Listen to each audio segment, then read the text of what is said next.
Welcome to Rock the Crown.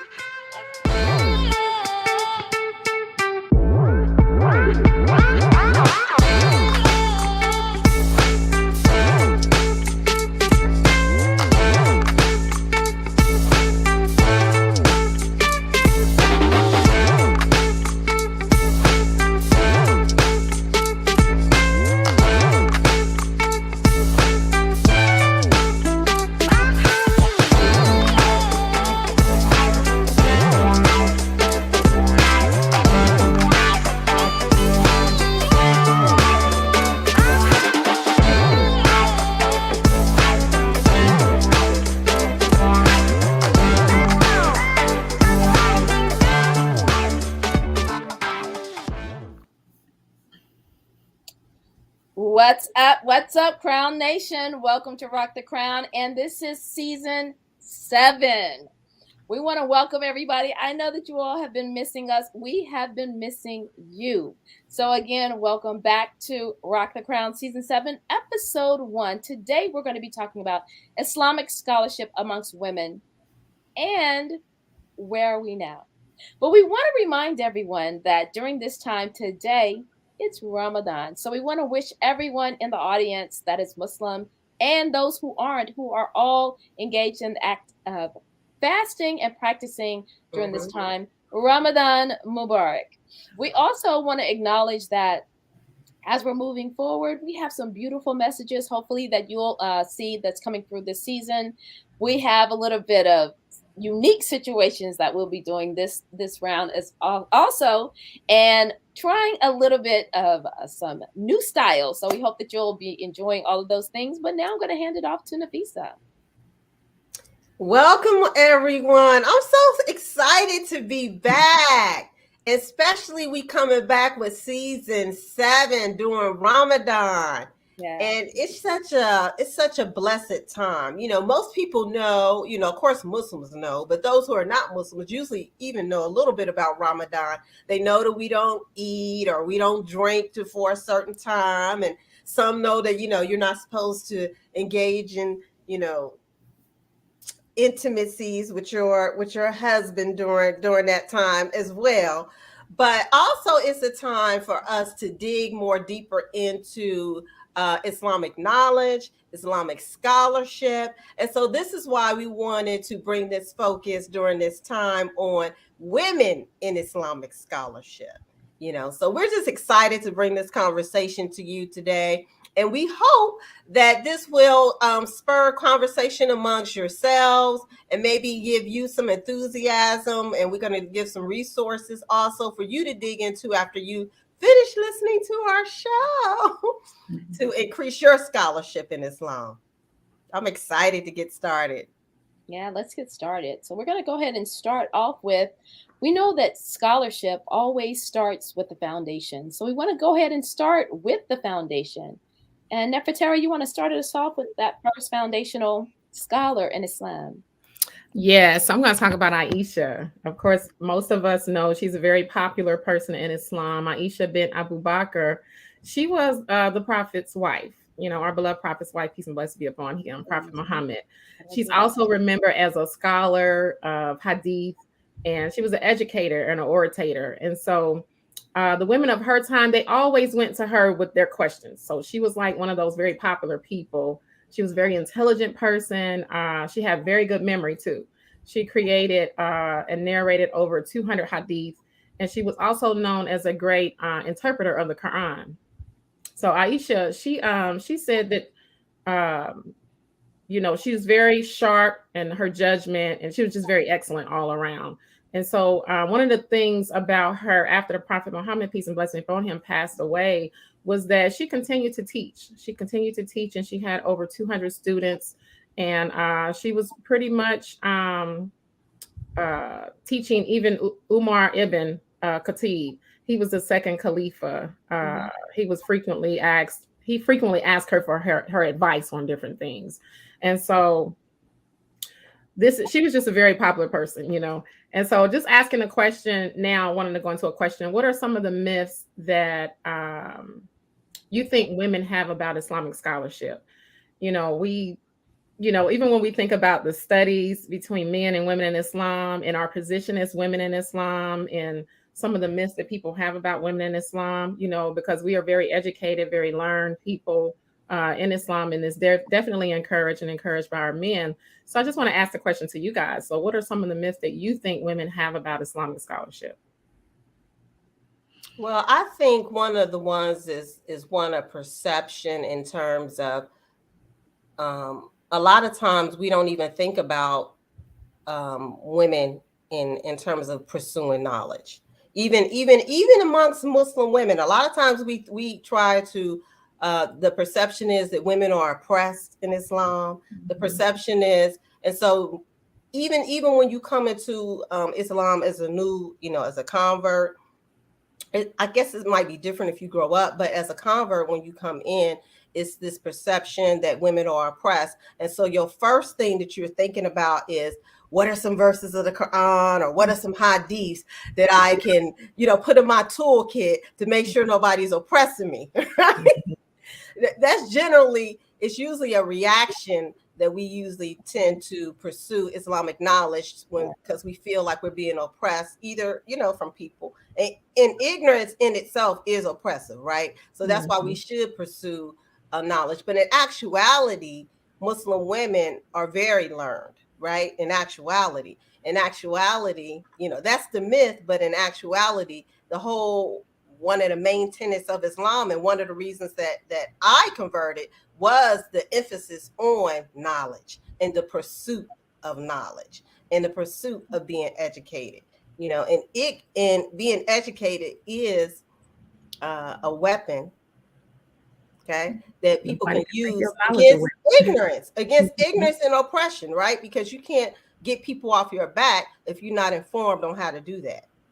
So that's kind of one of the major, I think, myths or misconceptions that people have about women in Islam, which is actually totally against when you look at what's the actuality and what's really true. Yeah, I think those are really good points. I think the first thing she said was that it's a myth that women, don't study. And I think that we kind of see Islam as being a more male-dominated scholarly science. So as we talk about, the women, we kind of want to remind people about these women who came before, who were, scholars who, not only taught other women, but they also taught other men. They taught, a lot of the scholars that we know, a lot of the most common scholars that we know, they actually taught, a lot of them, these sciences of hadith and sciences of fiqh. So, it's important to, give them credit. Give them credit for them passing down this knowledge, that they were imparted. So one of the sisters that I will be speaking about is Sister Fatima bint Hamad al-Fudayliya. She's also known as al-Sheikha al-Fudayliya. She was 18th to 19th century Muslim scholar of hadith and also a jurist. She's considered one of the last scholars in a long line of female muhaddith. This is the reason that I wanted to mention her, is because this shows like the decrease. I won't say the end of it, but this shows how, women, started to kind of phase out of this scholarly tradition of passing down knowledge. And so, the reasons are many. We can talk about, the reasons being that the men kind of pushed them out, but I think we can also consider, some of the other reasons that this happened, which could possibly be, by the choice of women. Because, in a lot of these Muslim countries, the women were given, choices to be homemakers, wives, or study. So a lot of them were not, open to being able to explore other, professions, I'll say. So I think a lot of women also made the decision to start to explore, fields in engineering, mathematicians, finance, business. So I think that, as we started to expand and we wanted more options as women, we started to look at other fields. And so I just wanted to say that there are many reasons as to why the female scholarship, decreased. Not only, it being that men push them out, but there are other reasons and other factors that, that calls for that, to be decreased, for the female scholarship to be decreased. But so Sister Sheikha Fatima was a scholar of Hadith, and she gave many certificates to a lot of the reporters of Hadith. And so she's accredited for her lectures and for her, teaching that knowledge and passing that knowledge on. Um, and so I guess posing a question is, we know women are, the teachers, they not only teach, in a field of, as far as other adults, they also are the first teachers of children. And so this brings us to the question of, what are some ways that we can instill scholarship in our youth? And, this is a topic that I'm very much passionate about. I love young people, I always have, always will, love to work with the young people. And so I'll just leave one comment as far as my answer on how we can instill the scholarship is to just try to impart a love, and an interest in them learning their deen, and try to teach it to them in a way that it's more interesting. I think that we try to approach it in a way as if we're teaching adults, but we're not teaching adults. Children and youth are completely, their minds work totally different. So we have to really, really, really work hard on trying to perfect, that system of teaching them, and helping to instill that love for them of their deen, inshallah. And Daya, that also leads me into kind of meeting people where they're at. And so we often have a mindset that we forget that young people, they're still new to the world.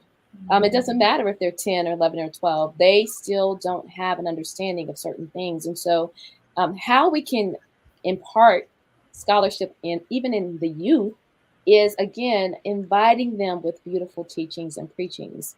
And that starts with the adults knowing the religion. So I think it's very, very important to not pass that responsibility off to a Muslim school or pass that responsibility off to Muslim classes. It starts actually in the home. So it's very, very important, I think, that we as Muslims go back to the basics and ikra, like read. We have to read and to understand in order to be able to bring those beautiful teachings to light as our young people are growing and maturing, even as babies. So, with that being said, I did want to now go into Amr bin Abdurrahman. So, Amra was amongst the greatest scholars from the generation that came after Rasulullah and his companions. And so she was a student of Aisha. And Aisha radiallahu anha was, of course, the wife of Rasulullah. And she, Amara, was becoming well known as a jurist. So, what is a jurist? So, I know that you had spoken about the previous sister also being a jurist, but a jurist is someone who gives Islamic rulings or fatwas, right? And so Amra was one of those as a hadith specialist. So it's interesting that she, although came before, but we're speaking about her after. So Fatima was a muhaddith, but then we also know that Amra was a hadith specialist as well. And this area of hadith is very, very important because as we begin to study the religion of Islam, we read the Quran, but oftentimes we have to find these teachings and learnings in a place that fits, meaning that what is the example? How can I tie this into my life? Sometimes people are like, I can't really relate to the Quran. Some people say that and some people don't. But in relating it, it's because these stories that are passed on that we realize that are of course, authentic. We want to make sure that we emphasize authentic hadith. And Mhm. we've recently come to know that a lot of the hadith that have been passed around within the ages are not authentic. They are just sayings, and we've kind of become very emotionally attached to these hadiths. Like I believe we were speaking about hadith where, paradise lies at the feet of the mother, and that's not necessarily authentic. And so it's like, what? What do you mean it's not authentic? But everyone still says it. So we just want to also caution and be aware of, again, where we're listening to these things, where we're finding them, and how we can make sure that we are passing on information that is correct. But the Khalifa Umar ibn Abdul Aziz said that if you want to learn hadith, then go to Amra. So she was again one of the scholars that had this deep love for the stories that were passed on, and Imam Zuhri, who is to believe to have compiled the first systematically edited collection of hadith, said, "Go to Amra. She is vast vessel. She's a vast vessel of hadith." So again, may Allah be pleased with her. All of the hadith that she was able to continue after her time that we're still learning today. May Allah be pleased with all of these beautiful women. Alhamdulillah. That's it's just so befitting to try to make sure that we have different models, that we know about different models, and different models that we look to from a spiritual perspective, and I'm kind of business oriented, Dia is business oriented, and one of the things that you always hear about is, of course, everyone hears about having mentors, but also in business, you hear a lot about people having boards of advisors. And really, whether you have an actual board of advisors or whether you have a fictional one that you look to give you models on a specific skill or specific ideas, and then we as Muslim women, we should think also about us having on our board of advisors, right, a spiritual Islamic model for spiritual enlightenment, right? Of course, we know we always have the Quran, but when you want to try to have someone that you can call their name out and look to them for scholarship, for leadership, this is one of the ways that we can also use these different people, these different women who are Islamic scholars, not just something we read and we know about, but someone who's on our board of advisors to kind of guide us in that area. That's kind of like a different, maybe creative way to kind of look at it. Yeah. And one of those such women that I want to just give a little brief blur about is Aisha bin Ahmed ibn Muhammad ibn Qadim. Y'all see what my Arabic is, right? But anyway, but she was one of the most learned scholars during the 10th century. You had people from all over that came to learn from her. She was a scholar in terms of pursuit of knowledge. Men and women came from all over to learn from her in her collection of hadith. She was still remembered years and years and years later after her death.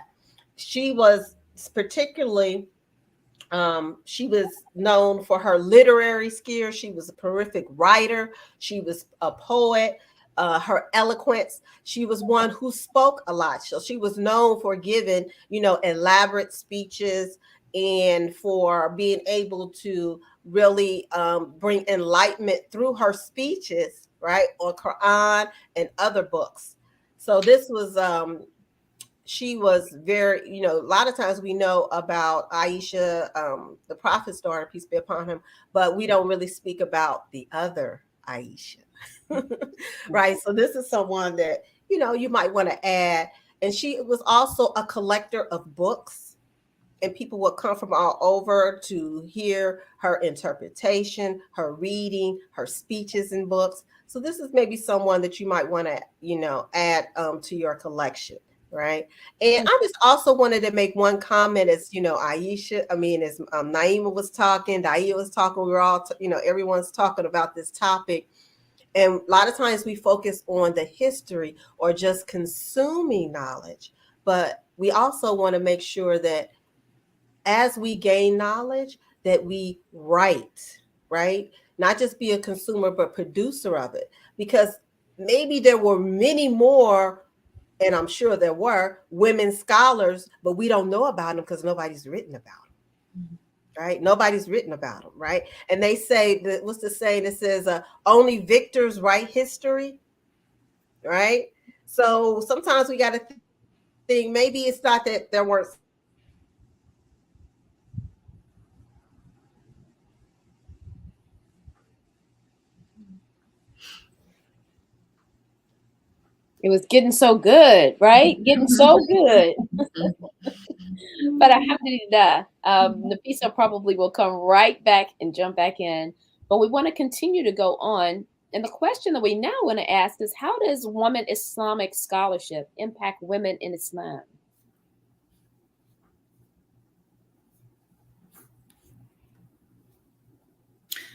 Well, I'll chime in on that question. I think that in many ways, number one, it affects the woman herself, as she practices Islam and as she draws closer to Allah subhanahu wa ta'ala. Of course, it affects her immediate family. She can become a reminder, a teacher of her children, her family, and then it extends also to her community. Because there are a lot of examples in history and even now today where women, females, I'll say scholars, or women, Muslim women who have gone on to create nonprofit organizations that help to support, other women, that help to support children, that just help to create this social impact, because our religion teaches us that, we are, to care for one another, to give of our property to those who are less fortunate. And so in them studying that and understanding that, they then applied it. A lot of times we study and we, even within ourselves, we'll study, but then that application has to be, that final goal. It's not enough that we study and we, hold on to this knowledge. Right. It's also important that we share it, and then also that we apply it, and encourage and help others to apply it as well. So that would be my take on impact of women in Islam. Yeah, and I just want to add to that. We know like in Islam, women don't necessarily hold like a role, so to speak, like how we see the imams for the brothers, to kind of lead. So we don't have a actual title at leading out front, but we kind of lead from the back. And as we mentioned earlier, we talk about, the women in history who have not just taught women, but they've also taught men. And so a lot of times what you'll see too, even in the homes, the women are helping to influence the men and teaching them certain things and giving them advice, which is the experience of our beloved Prophet Muhammad, peace and blessing upon him too, with his wife, Khadijah, and, his wives after that, just seeking counsel, seeking advice, getting knowledge from your spouse, which is a woman, right? And even when we talk about the mother being the first teacher, the mother is the nurturer. Often, not just oftentimes, but that's who we learn from first, as young children and as we come up, that's our first teacher. And so women definitely has an impact on just community life of the ummah, like where that responsibility really lays on us as women. Alhamdulillah. All right. So now as we move in, I believe, let's get Nafisa back in here. Now we want to go into, because we're talking about Islamic scholarship, and how is it impacting us now? Basically, where do we stand now? There are some women scholars that are impacting us now, but we want to kind of go over. We want to talk about and mention 9, but then we're probably going to just emphasize 4, just because, of course, each of us chose someone. So there is an article from Hud Hijab, where they talk about 9 female scholars in Islam of Quran Hadith that we need to be following. And so, we're always on social media looking at all the, following this person, following that person.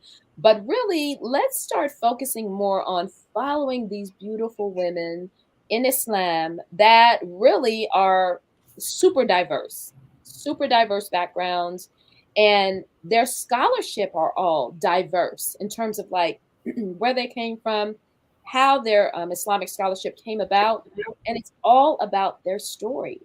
And because it is about their story, I'm sure that everyone can relate to each one of these particular women. We have Ustada Miriam Anis. We have Nuruddin Knight. We have Dr. Jamila Kareem, Dr. Thayal Salim, Dr. Tisman Al-Qiq. We have Ustada Aisha Prime, Dr. Tamara Gray, Dr. Faya Faf Yunus, Sister Rabia Shad. And again, we want to kind of highlight a couple of these sisters again, because we all chose one of these sisters to actually speak about. And so, um, who wants to go first?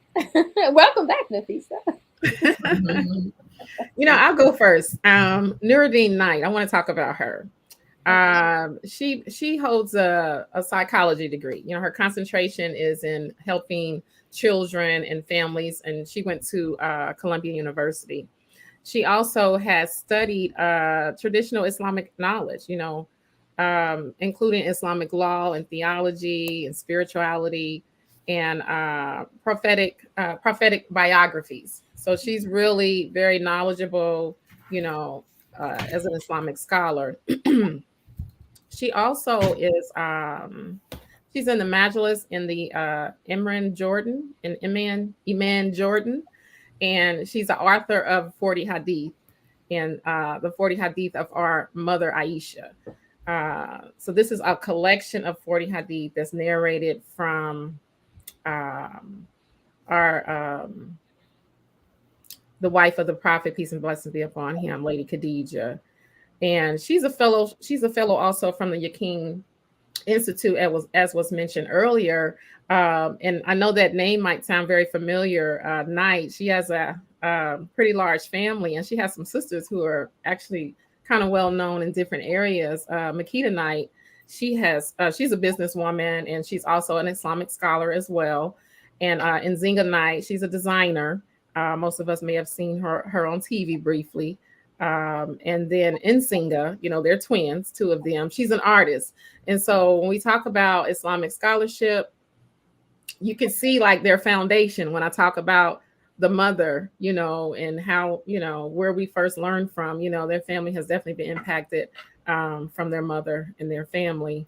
And so I just wanted to mention her. Alhamdulillah. All right, and I'll go next. This scholar, I actually had the pleasure of meeting when she came to Atlanta to do a series of lectures for Muslim women. And it is Dr. Ansi Tamara Gray. And so Tamara Gray is the founder of Rabada, an organization that's dedicating to promoting positive cultural change through creative educational experiences. I just want to read that blurb. That's how they term it. And so promoting positive cultural exchange through creative educational experiences. And I just think that's a powerful, really powerful quote, because not only are you bringing in the cultural differences, of our community. Our community is one of the most diverse, religions, I believe, So it's very important that we acknowledge that, we're culturally diverse. We have many different cultures that, are kind of blended in. And so it's important that we have an understanding of those different cultures, as well as having a tolerance, for the different cultures within our religion. But Ansi Tamara Gray holds a doctorate in leadership, also a master's in curriculum theory. She studied Arabic and Islamic sciences in Damascus, Syria. Dr. Gray worked in the field of education for over 25 years before moving into the nonprofit world.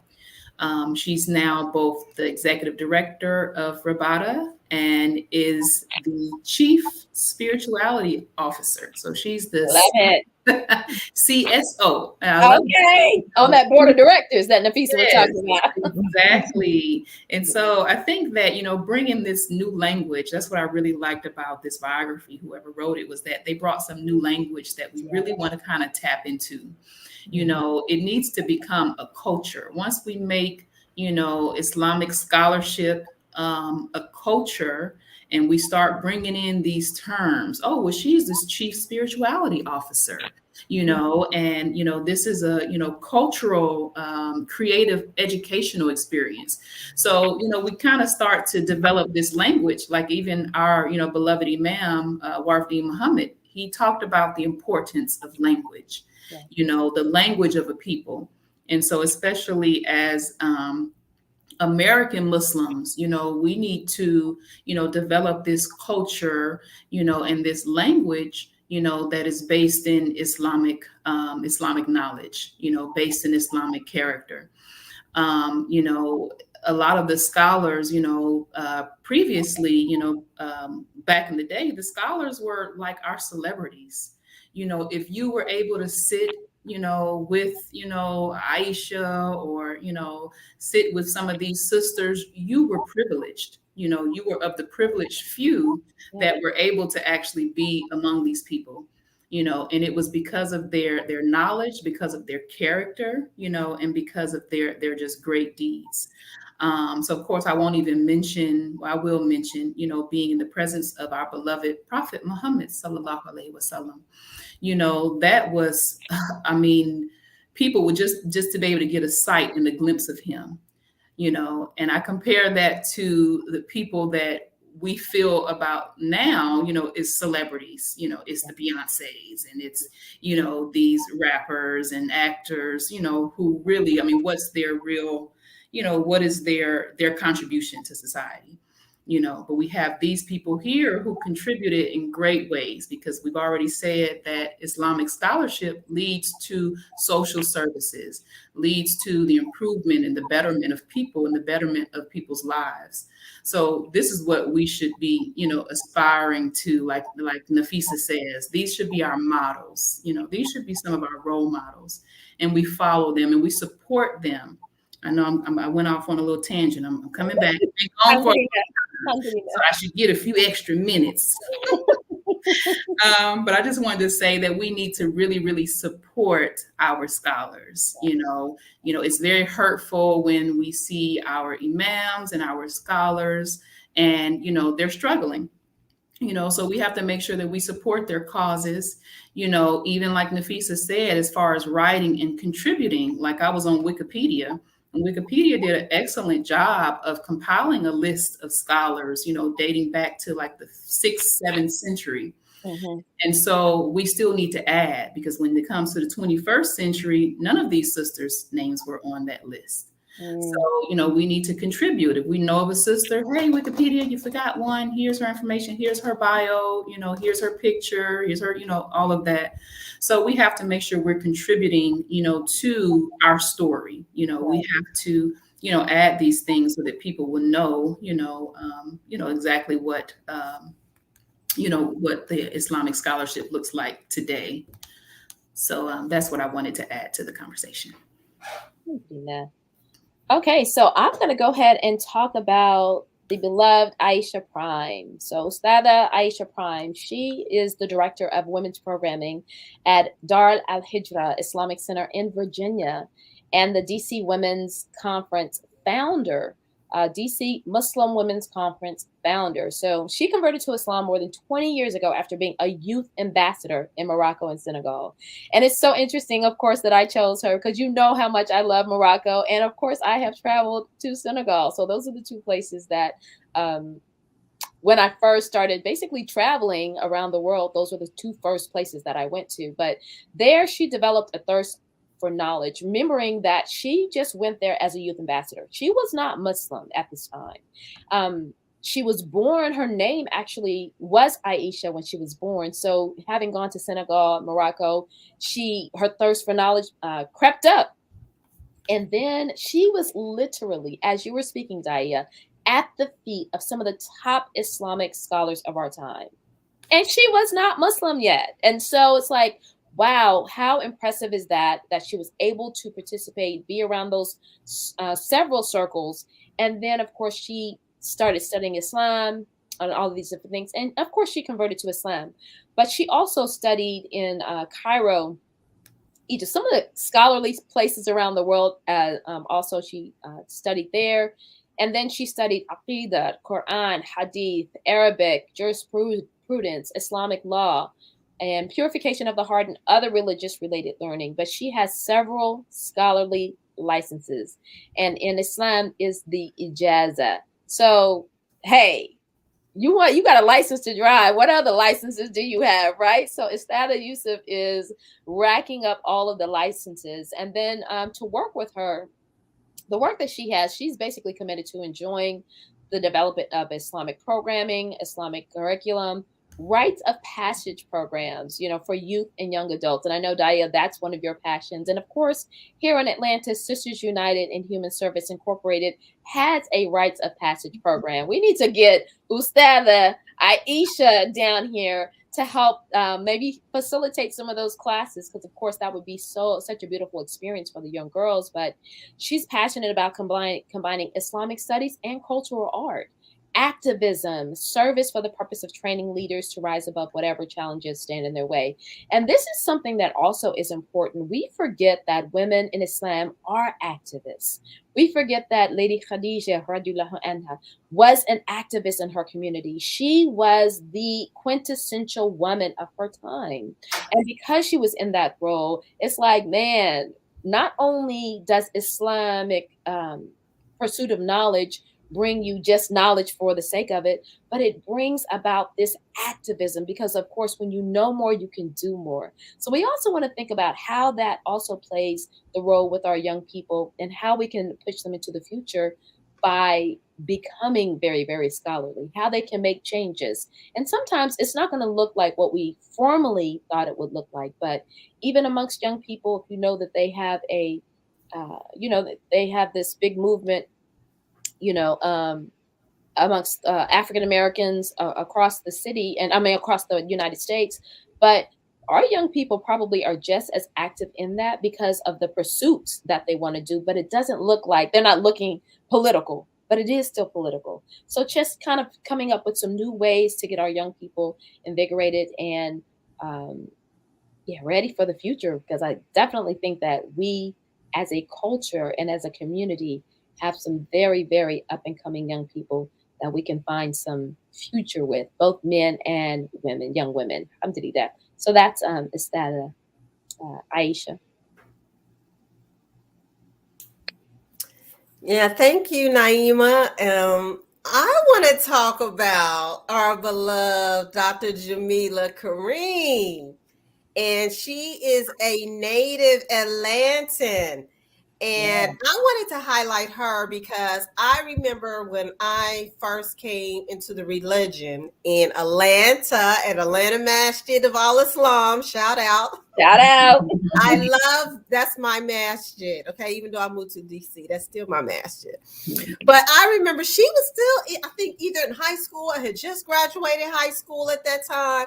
She comes from a strong Islamic, very active family in the religion, particularly her mom, who recently passed. May Allah be pleased with her. And so she went on to pursue engineering. She actually got her bachelor's in electrical engineering, right? So that just goes to show you her vast array of intellectual ability, because engineering is one of the most difficult disciplines, right? Mm-hmm. But along her journey, she decided to focus on Islamic studies and got her PhD in Islamic studies, became an associate professor at one of the top liberal arts colleges, Spelman College in Atlanta. Yes. She has gone on to really develop her scholarship. She's written 2 books. Make sure you go to Amazon and check them out. You can Google her on that. And she speaks. She has been a keynote speaker and a speaker at all the major institutions, whether you're talking about Harvard, a lot of the major so-called Ivy League institutions. She has been a speaker, participated on women's panels in terms of Islamic scholarship, Islamic studies, particularly when you talk about race, gender, and Islam. And she's also working on another book, right, Yes. called Radical Love. So that we're looking forward to receiving this from her. And she's a mother. Like, that's what most people don't realize. All these accomplishments that we see that these women doing, they're doing them in addition to being mothers, right? Either Yes. at that time or maybe in the past after their children are grown. But they did this while they are mothers, you know. So I just wanted to highlight her, and so you all can follow her. And as Naima mentioned, you want to pick these women to follow, but don't just be a follower, be a student. Yeah. So pick a few that you really want to maybe go deep in on what it is that what they're studying, the books that they're reading, the conferences that they're attending. So, you know, get into really studying them. And I think Jamila Kareem would be one that you could add to your list. Yes, alhamdulillah. And we also want to say that she was also a student at the beautiful and beloved Muhammad Schools of Atlanta here in Atlanta, Georgia. One of the first accredited Muslim schools from pre-K to 12th grade. We got to give our community a shout out, okay? Because y'all all acting like it's all no. The Islam. And I was listening to a lecture yesterday that one of the sisters actually was speaking about. I believe her name is I don't want to get it wrong. I don't want to say your name. I don't know her. But anyway, she was talking about how the African Americans here in America are the reason why so many women are able to be scholars, because we established Islam here in America. And we did, okay? African American community established Islam here in America, alhamdulillah. And many people under the leadership of Imam W.D. Muhammad, may Allah be pleased with him. But in remembering that, as we've gone through this leadership, there are still scholars. These are just a few of the people, but there are many, many scholars in our community. And scholarship is not just about tooting your horn or being on a platform. Scholarship is really about cultivating a community. So I think Daya had spoken earlier about not just learning and becoming a scholar and having knowledge in your head, but implementing. And so one of the reasons that I love living here in Atlanta is because the implementation of the religion is here. We have a full life here in Atlanta. So alhamdulillah for that. Thank you to all of the founders of the Atlanta Masjid of Al-Islam, Imam Pleeman El-Amin, Imam Basha, Ibrahim Basha, and just a long, long line of people who, again, were here, established this masjid. And now we have literally up to 5-6 generations of Muslims. Whew. And we also want to highlight, since we're speaking about pioneers and those who have worked to establish this community, we want to mention the women. Yes. Sister Dr. Shahid. Yes. Right? Yes. And we want to mention Sister Dr. Sandra Alameen. Yes. Yes. You know, she worked for many years. Yes. Established particularly the school, right? Yes. Particularly the school. And I'm in DC now, and we don't really realize sometimes you have to go to different places before you can appreciate what it is that you really have. Yeah. And not only just appreciate, but see the impact that it really has. And so we're blessed in Atlanta to have many, I only mentioned a couple, but many women particularly who have made a lot of sacrifices to establish the foundation that the Atlanta Masjid of Al-Islam stands on. So those are just a few of them that we wanted to highlight. And before we close out, speaking of the school again, we do want to highlight our beautiful Goldie Muhammad, who has recently written a book about Islamic schooling and scholarship. That book is something that I definitely recommend for people when you start talking about how we can educate our children. Goldie Muhammad, I believe she's on her second book. But she's one of the people also in our community we want to highlight and say shout out to, who is pushing the envelope when it comes to curriculum and education. So scholarship can look like so many different things, but alhamdulillah, again, thank you to all of the pioneers of the community. I want to thank the audience for sticking with us. It is Ramadan, and so we know that everyone is fasting and looking to try to hopefully use their time wisely. We know that breaking fast is coming upon us, so we want to go ahead and end this segment. But welcome again to my beautiful queens. So glad that we're all here together. We're going to have a beautiful season, inshallah. But as we're closing out, we want to remind everybody to subscribe to us on YouTube, like us on Facebook, and follow us on Instagram. And hopefully this season you will see something that you haven't seen before, and that we can be a light to you. And also remembering that you are a light to us. We have beautiful messages that come to us that say, stick it out, because, everybody's like, oh no, so, but that we stick it out, we continue to move forward because we know that there is a message. It's a reason why we came together on the screen, and it's not to become popular. It is actually to present a message. And that message is that we as melanated Muslim women are real, right? We exist, and we exist in different forms. And look, just even amongst the four of us, we're so different, yet we're so together. So thank you again for coming to Rock the Crown. We hope to see you all. Anyone else have any parting words before we leave? No? All right.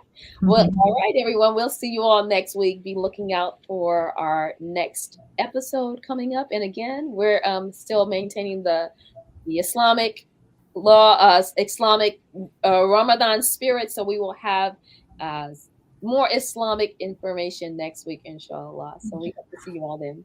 Assalamu alaikum.